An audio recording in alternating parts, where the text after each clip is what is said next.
All right, let's jump right in. But first, a really quick clarification. You're looking at a modern politician and an ancient philosopher here. To be crystal clear, we are not talking about Susan Zhuang, the New York City Council member. Nope. We're heading way back to 4th century BC China to explore the incredible mind of the philosopher Zhuangzi. So, welcome to our explainer on the world according to Zhuangzi. Zhuangzi starts us off with a pretty huge problem. He basically says, look, your life is finite, it has an end. But the amount of stuff you could know, that's infinite. And if you try to chase that infinite knowledge with your limited time, well, he says you'll be in danger. It's just a recipe for burnout and anxiety. So that begs the real question, right? If trying to know everything is a total trap, then what are we supposed to do? How are we meant to live? Zhuangzi has an answer. But to get there, we've got to first learn to let go of what we're so sure we already know. And that brings us to our first section, A Dream of Butterflies. This is where Zhuangzi really starts to pull the rug out from under our whole sense of reality. This is probably one of the most famous stories in all of philosophy. He has a dream that he's a butterfly. And I mean, he's really a butterfly, just fluttering around, totally happy, doing his thing. In that dream, he has absolutely no idea that a man named Zhuangzi even exists. The dream feels completely 100% real. And then he wakes up, and bam, he's Zhuangzi again. And this leads him to this incredible, mind-bending question.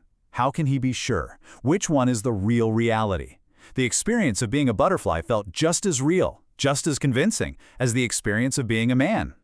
Now, this isn't just some cute story. It's a huge challenge to how certain we are about who we are and what we know. Okay, so if we can't even be 100% sure about our own identity, Zhuangzi says the problem isn't with reality, it's with how we know things. And that takes us right into section 2, greater and lesser knowledge. Zhuangzi says most of our troubles come from what he calls lesser knowledge. Think of this as our everyday kind of knowing. It's really narrow, it's rigid, and it's totally stuck in a single point of view. It's like looking at the entire world through a tiny keyhole and thinking you've seen the whole thing. And the alternative he offers is greater knowledge. Now, this isn't about memorizing more facts. It's a totally different way of knowing. It's broad, it's flexible, and, this is the most important part, it gets that there are tons of other perspectives out there besides your own. This slide really nails the difference. On one side, you've got lesser knowledge, narrow and rigid. It's totally convinced it has the one and only right answer. But on the other side, greater knowledge is broad and encompassing. It can hold different, even contradictory viewpoints at the same time without needing to declare one of them the absolute winner.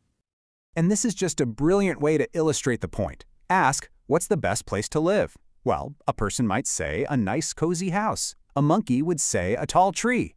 An eel would say deep in the mud. So, who's right? See, the question itself is the problem. Rightness is completely relative to your perspective. There's no single cosmic answer. Sticking to just one answer, that's the trap of lesser knowledge. Okay, so if being rigid and certain is the problem, what's the solution? Zhuangzi's answer is surprisingly hands-on, and we find it in section 3, The Skillful Butcher's Secret. The way out of this mental trap isn't to think even harder or win more arguments. For Zhuangzi, the answer is found in what you do. It's about a kind of skillful action, an intelligence in your body that goes way beyond just words and concepts. This slide shows the master butcher, Cook Ding's journey perfectly. You can literally see him leveling up. When he started, all he saw was the ox, this big, solid problem he had to hack his way through. But after 3 years, he says he didn't see the whole ox anymore. He started to see the spaces in between. And now, at the master level, he doesn't even use his eyes. He moves by spirit, his knife gliding effortlessly through the natural openings. And here's the punchline. When his boss praises his incredible skill, Cook Ding corrects him. He says, "What I care about is the way. It's the natural flow and pattern of things, and that's so much deeper than just technique." He's not forcing his will onto the ox. He's moving in perfect harmony with it. That's the secret. This idea of finding the hidden patterns and potential in things leads us to another one of Zhuangzi's best lessons, and we'll get into that in our next section, the power of useless things. So Zhuangzi's friend, a guy named Huizi, comes to him with a problem. He's grown these absolutely massive gourds, but they're way too big and clumsy to work as water dippers, which is, what gourds are for. So he decides they're useless, and he smashes them to bits. And this slide just lays out the two mindsets so clearly. On the one hand, you have Zhuangzi. He's stuck in lesser knowledge. He has a fixed idea, gourds or ladles. When they fail that one single test, he destroys them. But then you have Zhuangzi, operating from greater knowledge.